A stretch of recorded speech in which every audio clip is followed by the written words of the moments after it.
이번 강의 취득 부대 비용에 대해서 한번 수업을 해보도록 하겠습니다. 취득 부대 비용이 뭐죠? 취득 부대 비용? 취득이라는 게 뭘까요? 취득이라는 거, 물건을 구입하다라는 소리입니다. 물건을 구입하다.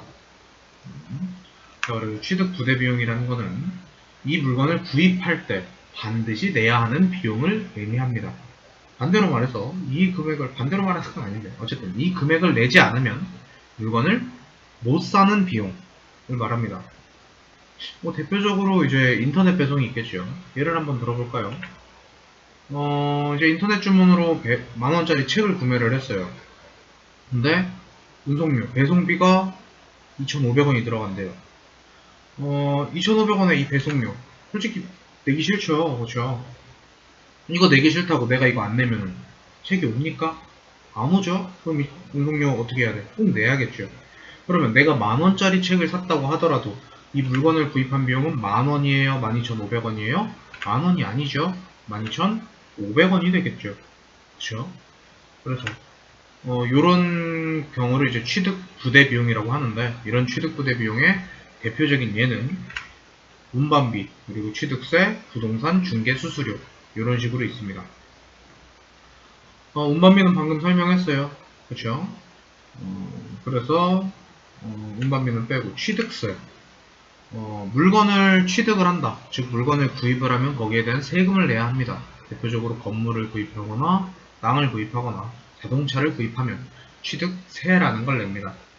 물건을 구입하면서 꼭 내야 되는 세금입니다. 이걸 안 내면 탈세가 되죠. 꼭 내야 되는 세금입니다. 그래서 물건값에 포함을 해줘야겠죠. 자, 내가 자동차를 구입해요. 100만원에. 근데 세금으로 10만원 내래. 근데 난 세금 내기 싫다고 안 내면은 그 물건 살 수 있어요? 안 되죠. 그럼 자동차를 100만원에 산 게 아니고 110만원이 되니까 자동차의 값이 110만원이 된다. 이렇게 생각을 해주시면 되죠. 부동산 중개 수수료. 요거는 좀 이해가 안 가실 수 있어요. 수수료라고 나왔는데 이걸 왜 수수료라고 안 써요? 라고 생각하실 수 있죠. 부동산 중개 수수료. 부동산에서 집을 구했을 때 지급하는 수수료라고 하면 됩니다. 조금 생각을 해보면 알 수 있겠지만 부동산은 뭘 하는 직업일까요? 여기서 이제 제가 이렇게 질문을 하면은 많은 분들이 이렇게 말을 해요. 집 파는 데 아니에요? 라고 말을 합니다. 집을 파는 데가 아니죠. 파는 건 맞지만 그냥 파는 게 아니고 대신 팔아주는 거죠. 부동산이 갑부여가지고 집을 다 가지고 있는 게 아닙니다. 다 가지고 있는 게 아니고 A라는 사람이 있어요. 근데 A라는 사람이 집을 팔아야 돼. 집을 팔아야 되는데 집을 어떻게 팔아? 길 가다가 사람한테 하나 잡고 집 사실 생각 없어요. 또 사람 잡고 집 사실 생각 없어요. 이렇게 팔 수는 없잖아요. 그럼 어떻게? 대리인을 구하는 거죠. 그게 어디야? 부동산이에요. 부동산을 통해서 B라는 사람을 찾아서 A와 B를 연결해주는 입장을 하는 거죠. 그럼 부동산은 A라는 걸 대신 팔아주기만 했으니까 마땅히 남을 게 없죠. 그럼 부동산은 뭘로 돈을 벌어? 중개를 해준 수수료를 먹고 살아야겠죠. 그러면은 부동산 중개 수수료를 안 내고 그냥 A가 B한테 돈 받은 것만 먹고 떼면은 돼요, 안 돼요? 그럼 안 되죠. 도둑질이랑 다른 게 없잖아요. 그렇죠? 그래서 부동산 중개 수수료도 뭔가를 구했을 때 항상 내야 되는 수수료이기 때문에 물건값에 포함을 시켜줘야 된다라고 생각을 해주시면 될 것 같습니다. 그러면 예시 문제를 하나 풀어보죠. 건물을 신축하기 위하여 토지를 취득하고 라고 나왔습니다. 이거는 건물을 산 거예요? 토지를 산 거예요? 그렇죠. 토지를 샀죠. 그렇죠. 토지를 취득하고 대금 3천만원을 당좌수표를 발행하여 지급하다 라고 나왔습니다. 원래 여기까지만 분개를 하면 차변에 토지 3천만원, 대변에 당좌예금 3천만원 이런 식으로 분개를 해주시면 됐겠죠. 그렇죠? 근데 밑에 보니까 부동산 중개수수료 50만원과 취득세 60만원을 현금으로 또 지급을 했대요. 그렇죠? 부동산 중개수수료 나왔고 취득세가 나왔어요. 이 두 개 안 내면 이 토지를 살 수가 있어요, 없어요? 없죠. 그럼 토지 가격이 3천만원이 아니고 110만원을 더해서 차변의 토지가 3,110만원이 되겠죠. 자, 이 3,110만원 중에 3천만원은 뭐로 냈어요? 당좌예금으로 냈고 나머지 110만원은 현금으로 냈다. 이렇게 나오죠. 그래서 토지의 가격이 3,110만원이 됩니다. 하나만 더 같이 풀어볼게요. 건물을 취득할 때 건물 대금 1,700만원 하고 취득세 90만원을 따로 냈대요. 1,700만원에 구입은 했지만 취득세 90만원을 또 내야 되죠. 그렇죠. 취득세도 내야지 건물을 살 수 있으니까요. 그렇죠. 그럼 건물의 가격은 1700만원이 아니고 90만원을 더해서 1790만원이 되겠죠. 둘 다 합해서 현금으로 냈으니까 대변의 현금 1790만원. 이런 식으로 분개를 해주시면 되겠죠. 자, 여기까지가 예제 문제였고요. 잠깐 멈추시고 나머지 세 문제 한번 풀어보시면 될 것 같습니다. 자, 그러면 문제 다 풀으셨다고 생각을 하고 문제를 풀어보도록 하죠. 신축용 토지 2천만원에 한국개발에서 구입을 했대요. 근데 이 중에서 500만원은 자기압수표로 냈대요. 자기압수표 뭐라 그랬죠? 현금이라고 했죠. 현금. 그리고 나머지 잔액은 2개월 후에 지급하기로 하다라고 나왔어요. 나중에 지급하기로 했대요. 자, 토지가 2천만원이 발생을 했어요. 그쵸? 근데 이 중에서 500만원은 현금으로, 그리고 1,500만원은 나중에 지급하기로 한 거 미지급금으로 처리를 했죠. 그쵸?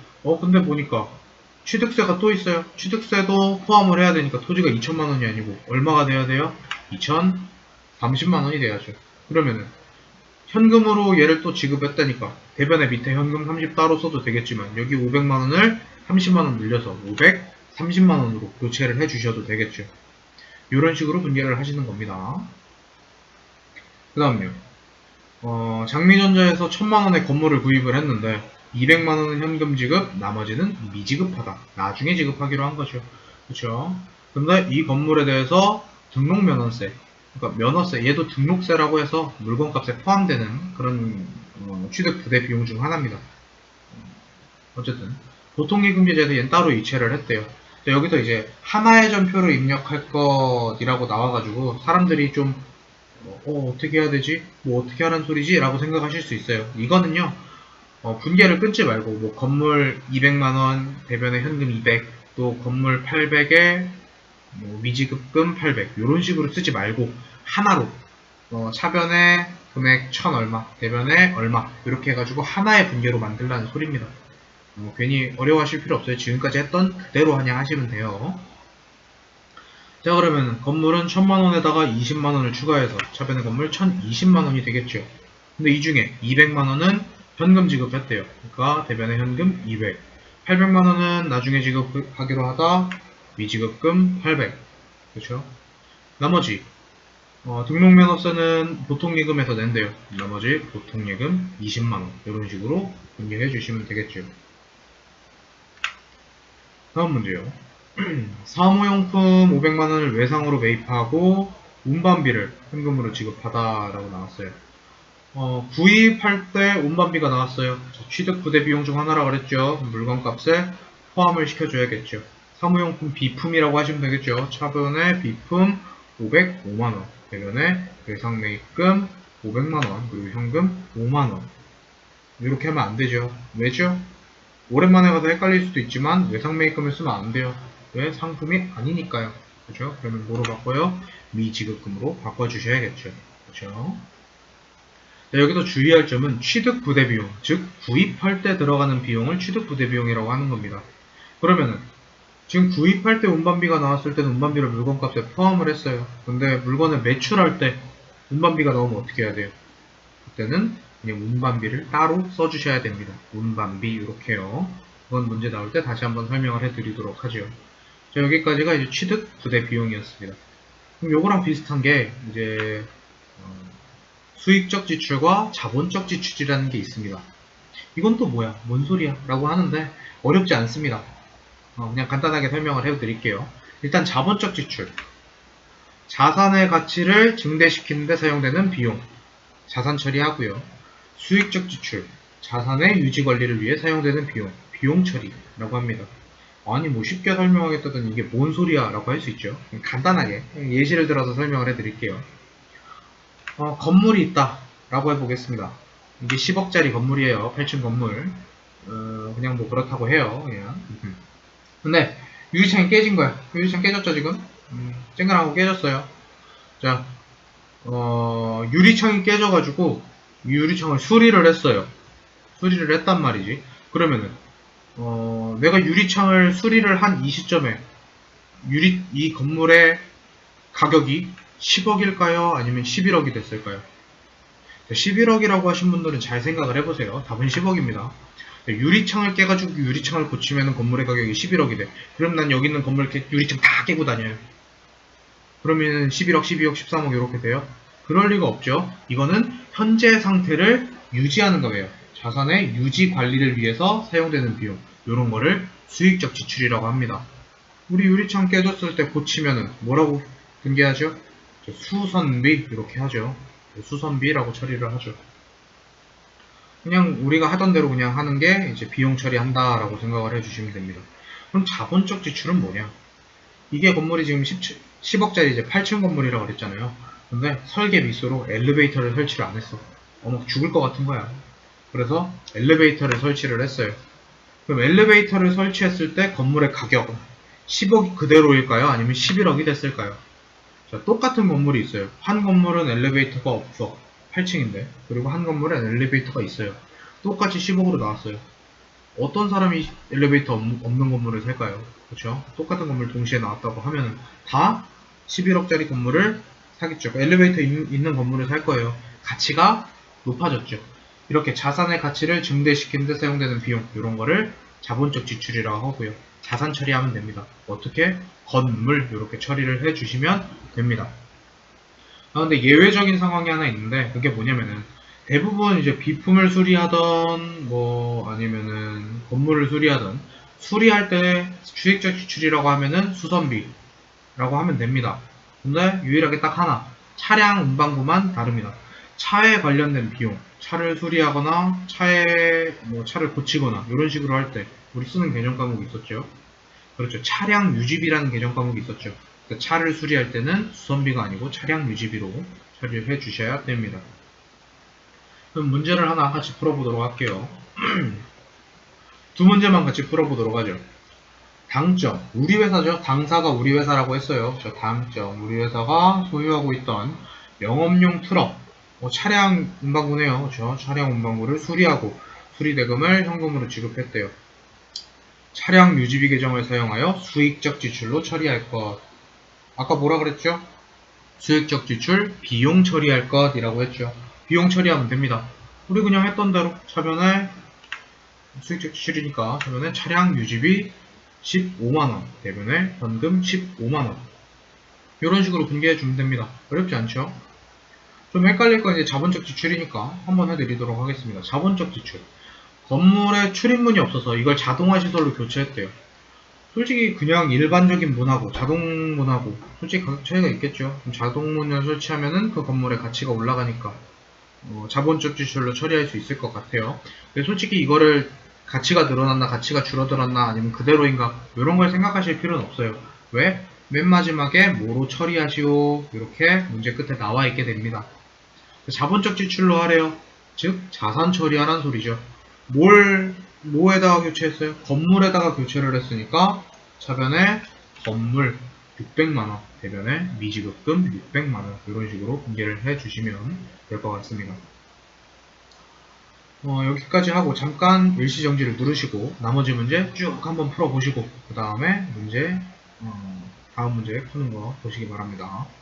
판매부서 건물에 엘리베이터 설치, 자본적 지출 이렇게 나오죠. 자본적 지출 그리고 외벽 도색비, 수익적 지출로 처리하시오 라고 했어요. 엘리베이터 설치한 거 600만원 그리고 수리한 거 50만원을 현금으로 지급했대요. 자본적 지출, 건물에 대한 자본적 지출 차변에 건물 쓰시면 되고 수익적 지출은 수선비 쓰면 되겠죠. 그래서 차변에 건물 600만원, 수선비 50만원 요거 두 개를 합쳐서 대변에 뭐라고 썼어요? 대변에 현금 650만원 이렇게 써주시면 되겠죠. 자, 이런 식으로 쭉 내리면 됩니다. 다음 문제요. 사무용품 500만원을 외상으로 매입하고 운반비 5만원을 현금으로 지급하다 라고 나오죠. 자, 물건을 구입할 때 운반비가 나왔어요. 그러면 어떻게? 물건값에 포함을 해준다고요. 그렇죠? 그래서 차변에 비품 505만원, 대변에 미지급금 50만원, 나머지 현금 5만원 이런 식으로 분개해 주시면 되겠습니다. 다음 문제요. 튜닝을 위해서 교체를 하고 대금 중 50만원 중에 30만원은 당좌 수표를 발행하여 지급하고 나머지는 어음으로 지급하다 라고 나왔습니다. 자본적 지출로 처리한다 라고 나오죠. 자본적 지출 즉 자산 처리하다. 차량을 샀을 때 자본적 지출 자산 처리하다. 예, 그렇죠. 차량 운반구가 나옵니다. 차변에 차량 운반구, 대변에 당좌 예금. 30만원만 당좌 예금 내고 나머지 어음을 발행했대요. 그래서 나머지 지급 어음 이렇게 쓰면 안 되죠. 왜죠? 지금 또 집중이 안 돼서 그렇죠. 어음이라는 거는 뭘 살 때만 쓴다고요? 상품 살 때만 쓴다고요. 지금 요 자본적 지출에 집중 팔려가지고 틀리신 분들이 있을 거예요. 그렇죠? 자, 어음을 쓰면 안 돼요. 상품이 아니니까 이때는 뭘 써야 돼요? 미지급금을 써주셔야겠죠. 그렇죠? 마지막 문제 보도록 하죠. 영업용 컴퓨터를 수리를 했대요. 그리고 15만원을 당사 보통예금 계좌에서 이체하다. 뭐로 처리하라? 수익적 지출로 처리하라 라고 나와있죠. 수익적 지출로 처리하라 이렇게. 뭐뭇을 수리할 때 쓰는 규정 과목 차변에 수선비, 대변에 보통예금 이런 식으로 분류를 해주시면 될 것 같습니다. 그다지 어렵지 않죠? 그죠? 자본적 지출은 자산 처리하라, 수익적 지출은 비용 처리하라. 네, 이렇게 하면 될 것 같습니다. 뭐 크게 어려운 건 없었고요. 요거는 복습만 한번 해봐 주시면 문제없이 풀 수 있을 것 같습니다. 네, 여기까지 이제 수업을 마치면 될 것 같고요.